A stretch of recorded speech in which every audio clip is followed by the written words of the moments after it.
ঈদের সকালে পার্ক সার্কাসে রিজানুর রহমানের বাড়িতে মুখ্যমন্ত্রী মমতা বন্দ্যোপাধ্যায় মুখ্যমন্ত্রীর শুভেচ্ছা বার্তা জানাতে রিজানুরের বাড়িতে যান।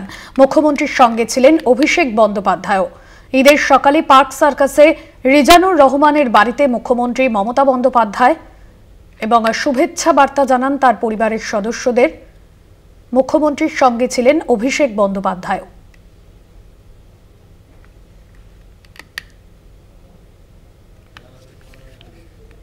ঈদের সকালে পার্ক সার্কাসে রিজানুর রহমানের বাড়িতে মুখ্যমন্ত্রী মমতা বন্দ্যোপাধ্যায় শুভেচ্ছা বার্তা জানাতে রিজানুরের বাড়িতে মুখ্যমন্ত্রীর সঙ্গে ছিলেন অভিষেকও।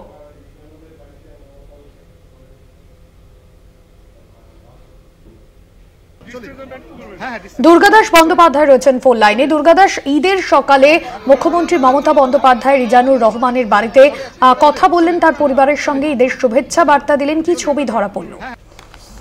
দেখো, বেশ কয়েক বছর আগে পর্যন্ত মমতা বন্দ্যোপাধ্যায় এবং অভিষেক বন্দ্যোপাধ্যায় প্রায়শই রিজানুর রহমানের বাড়িতে যেতেন, তার কারণ রিজানুরের মা এই মুহূর্তে যথেষ্ট অসুস্থ। তিনি প্রতি বছরই কিন্তু আমরা দেখেছি যে এই ধরনের ঈদের দিনে বাড়ি থেকে তিনি বিভিন্ন ধরনের পদ রান্না করে মিষ্টি মুখ্যমন্ত্রী মমতা বন্দ্যোপাধ্যায়ের বাড়িতে পাঠাতেন। আজকেও কিন্তু সকালবেলা একটা ব্যতিক্রমী ছবি ধরা পড়লো। ঈদের অনুষ্ঠানে মুখ্যমন্ত্রী মমতা বন্দ্যোপাধ্যায় এবং অভিষেক বন্দ্যোপাধ্যায় দুজনে যখন রেড রোডে উপস্থিত হওয়ার পর সেখানে শুভেচ্ছা বিনিময় করে তিনি সরাসরি চলে যান রিজানুর রহমানের বাড়িতে এবং সেখানে গিয়ে প্রচুর মানুষ সেখানে উপস্থিত ছিলেন, তাদের সঙ্গে শুভেচ্ছা বিনিময় করেন, ঈদের শুভেচ্ছা জানান। পাশাপাশি অসুস্থ রিজানুর রহমানের মায়ের কাছেও তিনি দেখা করতে যান, তাকেও শুভেচ্ছা জানান এবং তার সুস্থতা কামনা করেন। রিজানুর রহমানের মাও তাকে প্রতি বছরের মতো এবছরও মিষ্টি খাওয়ান এবং ঈদের শুভেচ্ছা জানান। ফলে একটা বিষয় কিন্তু যে তিনি যে ট্র্যাডিশন, অর্থাৎ থাকা আর না থাকা তার কাছে যতটা না বড়, কিন্তু ট্র্যাডিশন মেনটেন করা প্রতি বছর ঈদের দিনে তিনি বিগত দিনে এই ধরনের রিজানুর রহমান সহ যাদের বাড়িতে যান, এই রেড রোডে প্রার্থনা সভায় অংশগ্রহণ করেন।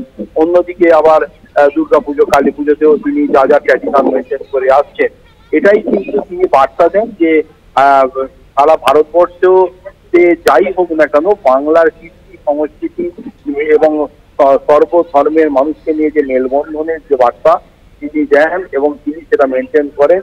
এবং কথাবার্তাতে একটা বিষয় বোঝাচ্ছে, তিনি যতদিন বেঁচে আছেন, তিনি যতদিন ক্ষমতায় রয়েছেন, ততদিন তিনি মৃত্যুর সময় কাল পর্যন্ত এই ট্র্যাডিশন মেনটেন করে যাবেন। আজকেও সেই ট্র্যাডিশনেরই অংশ ধরা পড়েছে রিজানুর রহমানের বাড়িতে। অভিষেক বন্দ্যোপাধ্যায়কে অর্থাৎ পরবর্তী প্রজন্মকে ঠিক এই ট্র্যাডিশনে যাতে তারা আগামী দিনে চলতে পারে সেই শিক্ষা দেওয়ার লক্ষ্যেই হয়তো অভিষেক বন্দ্যোপাধ্যায়কে নিয়েই তিনি এবারে কিন্তু রিজানুর রহমানের বাড়িতে গিয়েছেন। ধন্যবাদ জানাবো। দুর্গাদাস বন্দ্যোপাধ্যায় ছিলেন আমাদের প্রতিনিধি ফোনে।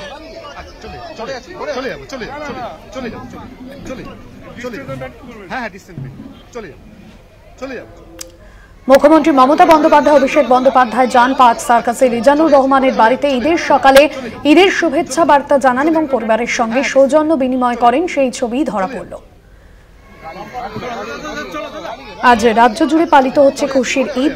রেড রোডে মুখ্যমন্ত্রী মমতা বন্দ্যোপাধ্যায় যান এবং সেখানেও সম্প্রীতির বার্তা দেন রাজ্যবাসীকে। তারপর মুখ্যমন্ত্রী রিজানুর রহমানের বাড়িতেও যান এবং সেখানে তার পরিবারের সঙ্গে সাক্ষাৎ করেন এবং ঈদের শুভেচ্ছা জানান মুখ্যমন্ত্রী।